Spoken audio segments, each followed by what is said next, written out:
যেটা আমরা এতদিন দেখিনি এখন দেখছি যে হ্যাঁ মানে এটা একটা ইন্ডিকেশন যে না সরকার বোধহয় চিন্তা করছেন যে না ট্যাক্স পেয়ারদেরকেও কিছু সুবিধা দিতে হবে। হ্যাঁ, যেটা হয়তো এই চিন্তা ভাবনাটা শুরু হয়েছে। মানে আপনি যে কার্ডের প্রায়োরিটি কার্ডের কথা বলেন, কার্ড না দিলেও তো তারা তো একটা সুবিধা দিচ্ছে, এবং এই সুবিধাটা কেন দিচ্ছে যে তাতে ট্যাক্স কালেকশনের একটা মেজরিটি কিন্তু উইদিন সেপ্টেম্বর হয়ে যাবে। যেটা আমাদের দেখা যায় যে লোকজন হয়তো ডিসেম্বরেও ডেট এক্সটেন্ড করতে হয়, আস্তে আস্তে দেয়, এটা উইদিন সেপ্টেম্বর অনেকেই দিয়ে দেবে, কারণ যেহেতু ট্যাক্স দিতেই হবে। সো সেপ্টেম্বরের মধ্যে দিলে 5,000 টাকা, এখানে সর্বোচ্চ 25,000 টাকা পর্যন্ত, কিন্তু জুলাই সেপ্টেম্বরের মধ্যে দিলে সর্বোচ্চ 25,000 টাকা পর্যন্ত। সেখানে একটা ইয়ে আছে, ঠিক আছে, 25,000 পর্যন্ত একটা বেনিফিট পাচ্ছে। অনেকেই কিন্তু এটা দিয়ে দেবে যারা জানে যে আমাকে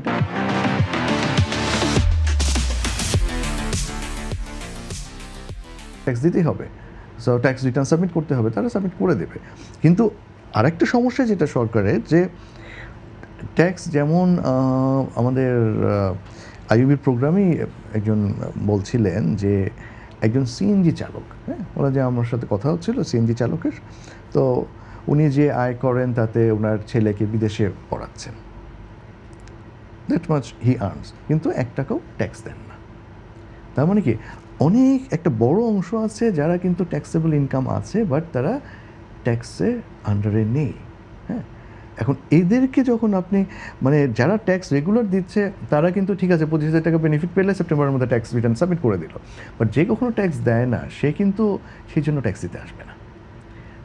এদেরকে ট্যাক্স সিস্টেমে আনতে গেলে ওই মোটিভেশনগুলো দরকার, যে মোটিভেশনগুলোর কথা আমি বলছি, যে হ্যাঁ কিছু প্রায়োরিটি কার্ড থাকবে, কিছু প্রায়োরিটি সার্ভিস থাকবে, তার একটা আইডেন্টিফিকেশন থাকবে যেটা রিকগনাইজ করা হবে, ইটস এ রিকগনাইজড আইডেন্টিফিকেশন।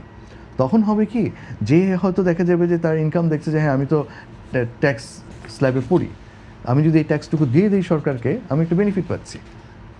আর না হলে হবে কি যে আচ্ছা আমি তোর কোনো মানে এখন ট্যাক্স মানে যেসব কোম্পানিতে দেখা যায় ট্যাক্স দিতে বাধ্য, তারা ট্যাক্স দিচ্ছে, কিন্তু এই যে সেলফ এমপ্লয়েড অনেকেই কিন্তু দে ডোন্ট বদার, রাইট, কারণ ওই মোটিভেশনটা নেই। সো ওই জায়গাটায় যে আমরা মানে 25,000 টাকার it's a very good initiative, কিন্তু সেটা হচ্ছে যারা ট্যাক্স দেয় তাদের জন্য একটা গুড মোটিভেশন, বাট যারা ট্যাক্সেবল ইনকাম আছে কিন্তু ট্যাক্স দেয় না তাদের জন্য কিন্তু ইটস নট এ মোটিভেশন।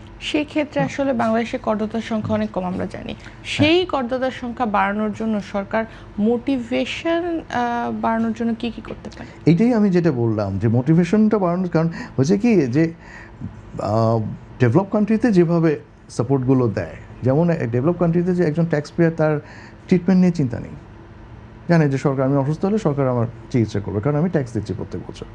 হ্যাঁ, তারপরে আমি রিটায়ারমেন্টে গেলে আমাকে আফটার 58 আর্লি রিটায়ারমেন্ট বা আমেরিকা যেমন বোধ হয় 55-এর পরেই আর্লি রিটায়ারমেন্ট নিয়ে নেওয়া যায়, সরকার দেখবে।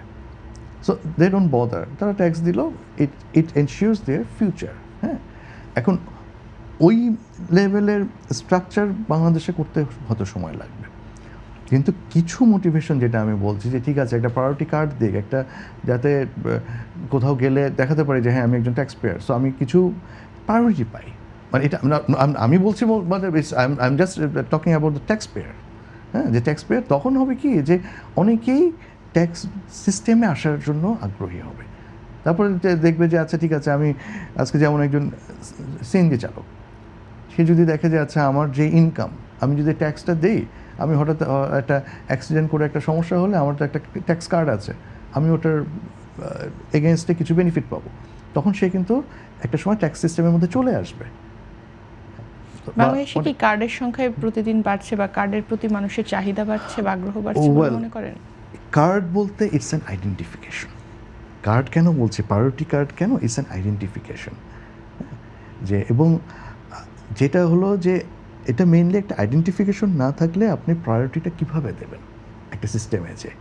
হ্যাঁ, এখন বাংলাদেশে বোধহয় কার্ড যেটা চালু হয়েছে সেটা নিয়ে একটু ইয়ে আছে, দেখেছি অনেক সমালোচনা আছে, বাট বাইরে কিন্তু ইটস এ প্র্যাকটিস।